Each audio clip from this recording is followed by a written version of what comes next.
Side खबरों के लिए सब्सक्राइब करें फ्लेम मीडिया और उसके बाद बेल आइकन को प्रेस करें ताकि सबसे पहले आपको मिले एक्सक्लूसिव खबरें।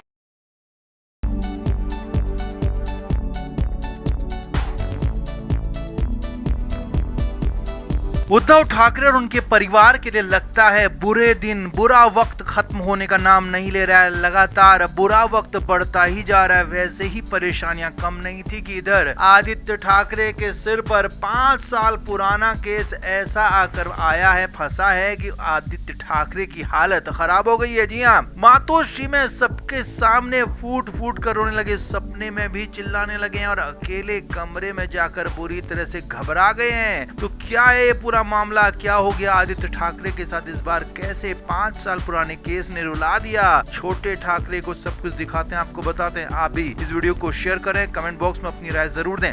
तो आदित्य ठाकरे पर 5 साल पहले एक आरोप लगा था, लेकिन उस मामले में ज्यादा कुछ हुआ नहीं और वो मामला था दिशा सालियान का मामला। जी हाँ, सुशांत सिंह राजपूत की मैनेजर रही दिशा सालियान की 5 साल पहले संदिग्ध हालत में वो दुनिया से चली गई थी, लेकिन उसके बाद लगातार कई तरह के आरोप आदित्य ठाकरे पर लगे, लेकिन जांच कभी इस तरीके से हुई नहीं। लेकिन अब इस बार दिशा सालियान के पिता ने ही मांग उठा दी है। जी हाँ, बहुत बड़ी खबर आपको बता रहे हैं कि दिशा सालियान के पिता ने ही आदित्य ठाकरे का नाम ले लिया है और आदित्य ठाकरे का नाम लेकर कोर्ट से ये तक मांग कर दी है कि आदित्य ठाकरे की जांच की जाए। जी हाँ, 5 साल पहले यानी कि जून 2020 में दिशा सालियान एक बिल्डिंग से गिर गई थी, लेकिन हालत ये थी कि उनको कहा गया था कि संदिग्ध ये मौत है और संदिग्ध तरीके से वो चली गई थी और यहाँ तक मामला था कि उस घर में उस दिन पार्टी चल रही थी। तो अब दिशा सालियान के पिता सतीश सालियान ने अपने लॉयर के थ्रू कोर्ट में एक याचिका दी और मांग की है कि दिशा सालियान के साथ 8 जून को क्या हुआ था उसकी जांच की जाए। और यहाँ पर कोई नाम नहीं लिया, बल्कि सीधे सीधे आरोप लगाए गए हैं आदित्य ठाकरे पर और किशोरी पेडनेकर पर। जी हाँ, आदित्य ठाकरे को इसमें मुख्य आरोपी बताया गया है और कहा गया है कि उनकी वजह से ये सब कुछ हुआ है। और इस याचिका में क्लेम किया गया है कि दिशा के साथ गलत काम भी किया गया और फिर उन्हें खत्म कर दिया गया। यहाँ तक आरोप लगाया गया कि आदित्य ठाकरे के साथ साथ वहाँ पर सूरज पंचोली, डिनो मोरिया जैसे लोग भी मौजूद थे और इन सब की जांच करने की मांग कही गई है। तो उसके बाद अब आदित्य ठाकरे के हाल खराब हो चुके हैं बुरी तरीके से। जी हाँ, बुधवार को मामला ये हुआ, बुधवार को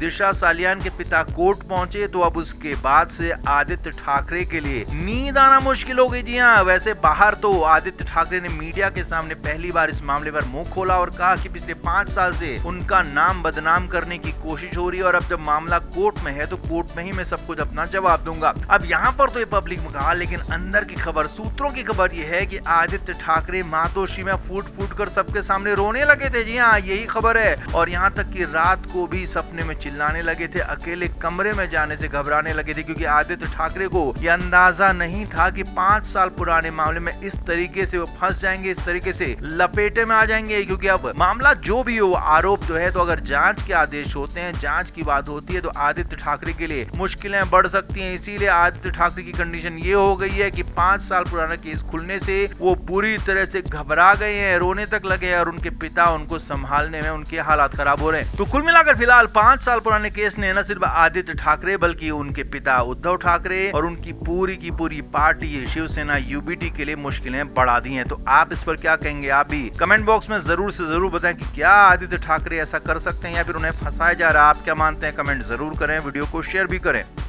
तो उद्धव ठाकरे को लेकर कई दिनों से कई तरह की बातें चल रही थी, लेकिन इधर इस बीच नागपुर में जो हुआ उसके बाद मामला पूरी तरह से बदल चुका है। कई तरह की बयानबाजियां नागपुर के मामले पर हुई हैं, सियासी बयान आए हैं। अब बड़ी खबर यह है कि उद्धव ठाकरे नागपुर जाने की कोशिश कर सकते हैं। जी हाँ, उद्धव ठाकरे बीच में कई तरह की कोशिशें यहाँ पर कर रहे थे, कई बातें कह रहे थे और अब बड़ी खबर यह है कि उद्धव ठाकरे नागपुर जाने की कोशिश कर सकते हैं। जी हाँ, सूत्रों के मुताबिक यही बड़ी खबर है और गुरुवार बुधवार की सुबह 9 बजे के आसपास उद्धव ठाकरे का काफिला अपने घर से निकल सकता है। नागपुर जाने की वो कोशिश कर सकते हैं। हालांकि अभी बड़े नेताओं को, बड़े लोगों को, या कहें कि सियासी लोगों को फिलहाल नागपुर जाने की परमिशन नहीं है। नागपुर में हालात हालांकि सामान्य हो चुके हैं, पूरी तरह से काबू में हालात हैं, लेकिन फिर भी उद्धव ठाकरे और कुछ और पार्टियां जबरदस्ती नागपुर जाकर माहौल बनाना चाहती हैं, नागपुर के मामले पर सियासत करना चाहती हैं, इसीलिए नागपुर जाने की कोशिश में हैं। तो उद्धव ठाकरे का यही कदम उन पर भारी पड़ सकता है। सरकार की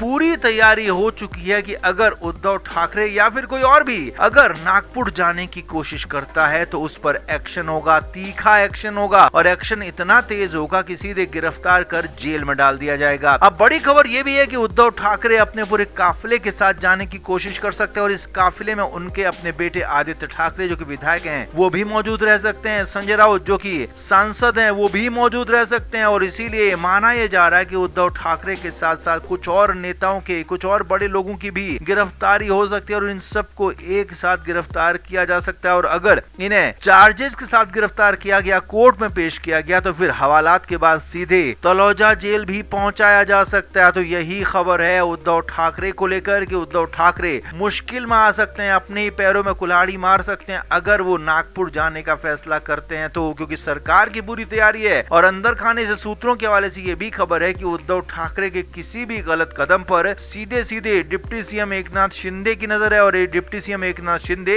एक मिनट के लिए भी उन्हें बख्शने के मूड में बिल्कुल भी नहीं है। और इसीलिए अगर उद्धव ठाकरे ने कुछ भी ऐसा किया तो एकनाथ शिंदे इतना प्रेशर बना सकते हैं कि उद्धव ठाकरे की गिरफ्तारी तुरंत की तुरंत करनी पड़े, और उन्हें सीधे न सिर्फ हवालात बल्कि उसके बाद जेल तक पहुंचा दिया जाए। तो आप इस मामले पर क्या कहते हैं? क्या उद्धव ठाकरे इस तरह की गलती करेंगे? क्या वो जबरदस्ती नागपुर जाने की कोशिश करेंगे, जबकि वहां जाना फिलहाल रोका गया है, लोगों को जाने नहीं दिया जा रहा है? तो आप क्या मानते हैं? क्या उद्धव ठाकरे ये गलती करेंगे, ये कदम उठाएंगे, अपने पैरों में कुल्हाड़ी मारने वाला कदम कर पाएंगे? कमेंट बॉक्स में आप भी जरूर से जरूर बताएं, वीडियो को शेयर भी करें। तो नागपुर में बवाल के बाद हालात तुरंत ही एक्शन में लिया गया। महाराष्ट्र के मुख्यमंत्री देवेंद्र फडणवीस ने तुरंत कार्रवाई के निर्देश दिए और तुरंत ही उपद्रवियों को पकड़ लिया गया, उन्हें हिरासत में लिया गया। और यही नहीं, कई जगहों पर कर्फ्यू जैसे हालात हैं, तो लोगों को एक तरीके से साफ साफ हिदायत दी गई कि जो भी गड़बड़ी करेगा उसे बख्शा नहीं जाएगा। उसके बाद हालात तो अब सामान्य होते हुए नजर आ रहे हैं, लेकिन दूसरी तरफ उद्धव ठाकरे के हालात और ज्यादा बिगड़ गए। जी हाँ, नागपुर में जो बवाल हुआ उससे ठीक एक दिन पहले उद्धव ठाकरे का बयान आया था, जो उनके ही अपने अखबार सामना में भी छपा था, और ये पूरा मामला औरंगजेब की कब्र को लेकर ही था। अब यहाँ पर उद्धव ठाकरे ने नए हिंदुत्ववादियों को एक तरह से तालिबान की बात कह दी थी, तालिबान तक की संज्ञा दे दी थी, और यहाँ तक कह दिया था कि जो सब कुछ हो रहा है ये ठीक नहीं है। और यहाँ पर एक तरह से जो विरोध प्रदर्शन हो रहा था औरंगजेब की कब्र को लेकर, उसके खिलाफ ये बयान दिया था। और उसके बाद जब बवाल हुआ अगले दिन, तो उसके बाद तो उद्धव ठाकरे चुप हो गए, साइलेंट हो गए। अब वो बयान उद्धव ठाकरे के लिए न उगलते बन रहा है न निगलते बन रहा है, क्योंकि उद्धव ठाकरे किस तरफ जाएं ये समझ नहीं पा रहे हैं कि उन्होंने पहले बयान तो दे दिया, अब कैसे उसको लोगों को समझाएं, कैसे लोगों को बताएं। क्योंकि उद्धव ठाकरे ने कहा था कि महाराष्ट्र में जो औरंगजेब की कब्र है वो शिवराय के शौर्य की प्रतीक है, क्योंकि शिवाजी ने और महाराष्ट्र के शासकों ने औरंगजेब को महाराष्ट्र में आगे बढ़ने नहीं दिया, 25 साल तक उसे उलझाए रखा, और उसी शौर्य का प्रतीक है कि औरंगजेब ने हताशा में अपने जो प्राण त्यागे थे, उसी का शौर्य के प्रतीक वो कब्र है। अब उद्धव ठाकरे ने जब नागपुर में बवाल हुआ तो उसके बाद कोई भी बयान देने से इनकार कर दिया। पब्लिकली वो मीडिया के सामने तो नहीं आए, लेकिन खबर यहाँ तक है कि वो मातोश्री में भी घर के अंदर कैद हो गए। अकेले कमरे में अक्सर उद्धव ठाकरे जाते हैं जब वो परेशान होते हैं, तो इस बार भी ऐसा ही कर रहे हैं। और वजह यही है कि अब वो क्या बोले, अब वो क्या स्टैंड लें, क्योंकि एक तरफ तो उन्होंने जो विरोध प्रदर्शन हो रहा था औरंगजेब की कब्र के खिलाफ, उसके विरोध में बयान दिया था, और अब जब वहाँ बवाल हो चुका है नागपुर में, तो अब उनके लिए ना उगलते बन रहा है ना निगलते बन रहा है। वो क्या बोले, कितना बोले, उन्हें खुद समझ में नहीं आ रहा है। इसीलिए उद्धव ठाकरे बुरी तरीके से परेशान है। हालांकि संजय राउत ने जरूर उनकी तरफ से मोर्चा संभाला, लेकिन संजय राउत भी समझ नहीं पा रहे हैं कि बयान दें तो दें किस तरफ। सिर्फ और सिर्फ सरकार को कोसा जा रहा है, सिर्फ और सिर्फ बीजेपी को कोसा जा रहा है। हालांकि यहाँ पर सरकार की गलतियों को जो बताने की कोशिश की जा रही है, वो सवाल ये भी है कि अगर सरकार हर जगह मौजूद रहे तो इस तरह की चीजें नहीं होंगी, लेकिन सरकार कहां कहां मौजूद रह सकती है, हर किसी के दिलो दिमाग में मौजूद नहीं रह सकती। यही बात लगातार मुख्यमंत्री देवेंद्र फडणवीस की तरफ से भी कही जा रही है कि एक्शन लगातार हो रहे हैं, कार्रवाई हो रही है, लेकिन कुछ लोग, विरोधी लोग जो बवाल को भुनाने की कोशिश कर रहे हैं वो ठीक नहीं है, इस पर राजनीति ठीक नहीं है। तो कुल मिलाकर संजय राउत तो पॉलिटिक्स करने की कोशिश कर रहे हैं, लेकिन उद्धव ठाकरे खुद को अब हैरान परेशान मोड में लेकर आ गए हैं कि अब वो करें तो करें क्या, खुद उन्हें समझ नहीं आ रहा। तो आपका इस पर क्या कहना है? आप भी कमेंट बॉक्स में अपनी राय जरूर से जरूर दें, वीडियो को शेयर भी करें। Flame media report.